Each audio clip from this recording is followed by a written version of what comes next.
नमस्कार दोस्तों, आज हम अपने वीडियो में जिस टॉपिक के बारे में चर्चा करेंगे वो है हिस्ट्री ऑफ अफ़गानिस्तान।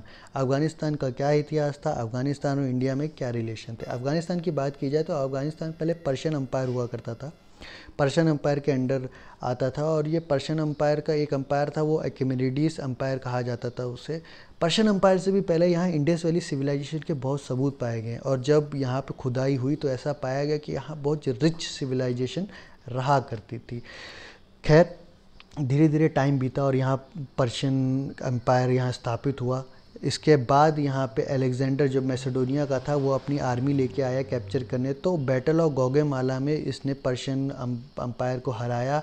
हराने के बाद काबुल में विजय प्राप्त की। विजय प्राप्त करने के बाद वो खैबर पास से होते हुए अटक के पास अरिहंत पहुंचा। यहाँ तक्षशिला के तब रूलर हुआ करते थे अम्बी, उन्होंने सरेंडर कर दिया, उन्होंने लड़ाई नहीं की। पहला जो अलेक्जेंडर को इंडियन सब कॉन्टिनेंट या कहा जाए कि इंडिया में उसको अपोजिशन या विरोध का सामना करना पड़ा, वो करना पड़ा पोरस के द्वारा। पोरस कहा जाता है कि पोरस हारा था इतिहास में, लेकिन अगर पोरस हारा था तो वहाँ पे पोरस हारने के बाद भी पोरस का राज्य चल रहा था। तो ये अभी तो इस बारे में कि कॉन्फ्लिक्ट है इतिहासकारों के बीच में। तो खैर, अगर अफ़गानिस्तान की बात की जाए तो जब अफ़गानिस्तान क्यों इम्पोर्टेंट था, ये एक वजह तो ये भी थी कि ये इंडिया के लिए बफर सिस्टम पाया जाता था। तभी ब्रिटिशर यहाँ पे कैप्चर करना चाहते थे कि इंडिया में अगर आना है तो एक बफर सिस्टम होना चाहिए। और यहाँ पे यूएसए भी आया, लेकिन कोई टिक नहीं पाया। अफ़गानिस्तान एक मतलब छोटे छोटे ट्राइब्स का वो है, कलेक्शन है। तो यहाँ पे कभी हम अफ़गानिस्तान पूरा कोई कैप्चर कर नहीं पाया। अब यहाँ ये देखिए, जैसे इंडस वैली सिविलाइजेशन की बात की जाए तो यहाँ नॉर्थ वेस्ट इंडिया और नॉर्थ वेस्ट पाकिस्तान ऐसे था। इंडस वैली सिविलाइजेशन धीरे धीरे बढ़ा तो यहाँ अफ़गानिस्तान में एक इधर है खैबर पख्तून इलाका है। अगर आप जहाँ सर्कल मैंने बनाया वहाँ नोटिस करेंगे, शर्दुगाई और मुंदिगा की एक साइट है जहाँ ये पाई जाती, यहाँ पे इंडस वैली सिविलाइजेशन के सबूत पाए गए। ये देखिए, ये कुछ फ़ोटोज़ हैं, ये कुछ फ़ोटोज़ हैं। ये है पर्शियन अम्पायर, ये आप वीडियो में देख रहे होंगे, ये पर्शियन अम्पायर है, पूरा यहाँ तक इजिप्ट तक था। अब अर्ली अफ़गानिस्तान में इंडिया में क्या रिलेशन डेवलप हुआ, अलेक्जेंडर ने जब पोरस को या पोरस ने अलेक्जेंडर को जब हराया तो अलेक्जेंडर ने यहाँ पे अपना गवर्नर रख दिया कि भाई अब तुम करो। और 19 महीने अलेक्जेंडर यहाँ रहने के बाद वापस चला गया, जहाँ बेबीलोन में जाके 33 साल की उम्र में उसकी मौत हो गई। सेल्यूकस निकेतर, अब यहाँ ये इधर अफ़गानिस्तान में ये चल रहा था। इंडिया में उस टाइम राज धनानंद का चल रहा था। धनानंद को जो उसके सिंहासन से हटाने का काम किया चंद्रगुप्त मौर्य ने with the help of Chanakya. Chanakya की मदद से चंद्रगुप्त मौर्य ने हराया और मौर्य साम्राज्य की वहाँ स्थापना हुई। मौर्य साम्राज्य की स्थापना होने के बाद चंद्रगुप्त मौर्य ने अपनी टेरिटरी को एक्सपेंड करना चाहा तो वो नॉर्थ वेस्ट की तरफ बढ़ा। चंद्रगुप्त मौर्य जब नॉर्थ वेस्ट की तरफ बढ़ा तो उसको सेल्यूकस निकेतर के साथ उसका कॉन्फ्लिक्ट हुआ और एक फाइट हुई। फाइट होने के बाद सेल्यूकस निकेतर हारने के बाद उन्होंने अपनी टेरिटरी सरेंडर किया। सरेंडर करने के बाद तो एक हिंदू कुश बाउंड्री डिसाइड हुई कि हिंदू कुश के साउथ ईस्ट में इंडियन एम्पायर, मौर्यन एम्पायर का राज रहेगा और नॉर्थ वेस्ट में उनका राज रहेगा। तो जैसे कि आप यहाँ देख सकते हैं, ये मौर्यन एम्पायर है पूरा, यहाँ मौर्यन एम्पायर है। यहाँ अशोक के अरेमिक लैंग्वेज में अशोक के इंस्क्रिप्शन पाए गए हैं। ये इंस्क्रिप्शन है कि अशोक जो मौर्यन एम्पायर के राजा थे वो ये हैं।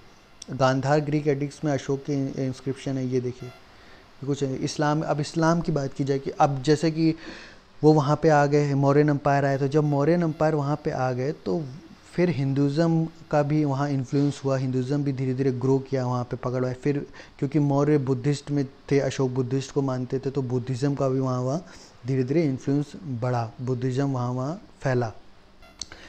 लेकिन 642 बीसी में क्या हुआ कि रिशुद्दीन एक अरब था, वो वेस्ट एशिया से जो वेस्टर्न सिटी हेरात, वहाँ से उसने इस्लाम इंट्रोड्यूस किया। इस्लाम धीरे धीरे फैला, इस्लाम धीरे धीरे आया गया। अफ़गानिस्तान जो एट दैट पीरियड उसके पास जो डिफरेंट रूलर थे, मतलब कोई जैसे होता है ना कि जैसे यहाँ देखिए, यहाँ पूरा मौर्यन एम्पायर का इंडिया में राज्य चल रहा है। मान लीजिए इसी मौर्य एम्पायर में छोटे छोटे, उज्जैन में कहीं अलग किसी और का है, पटाला में किसी और का है, बोध गया में किसी और का है। तो ये अलग अलग, जैसे जब इंडिया इंडिपेंडेंस हुआ ना तो रियासतें थी, तो अलग अलग रियासतें पहले चल रही थी।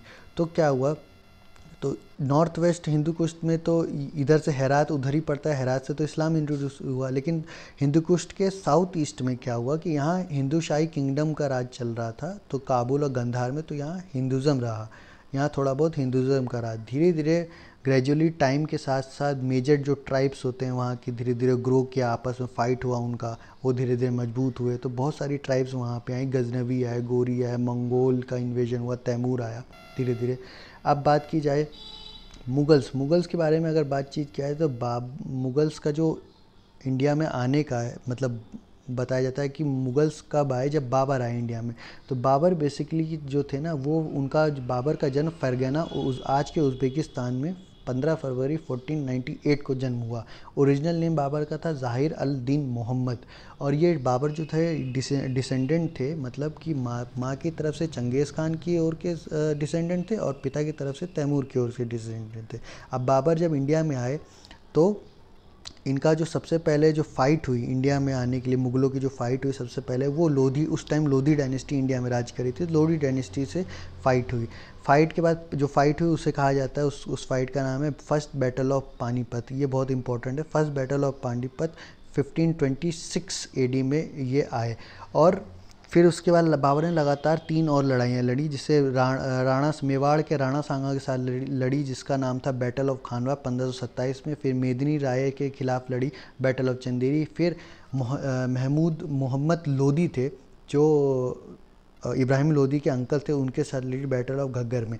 बाबर को तो इंडिया में तोप या बारूद लाने का भी श्रेय दिया जाता है, क्योंकि बाबर ने तोप इंडिया में पहली बार इंट्रोड्यूस कराई थी अपनी वॉर में, मतलब उन्हीं से हमने सीखा कि ये भी कोई चीज़ होती लड़ने के लिए। बाबर का मृत्यु 1530 में हुई। उसके बाद उनको आरामबाग आगरा में दफन किया गया। धीरे धीरे उनको आरामबाग काबुल में ले जाके काबुल में, आज के काबुल में उनका दफन किया गया।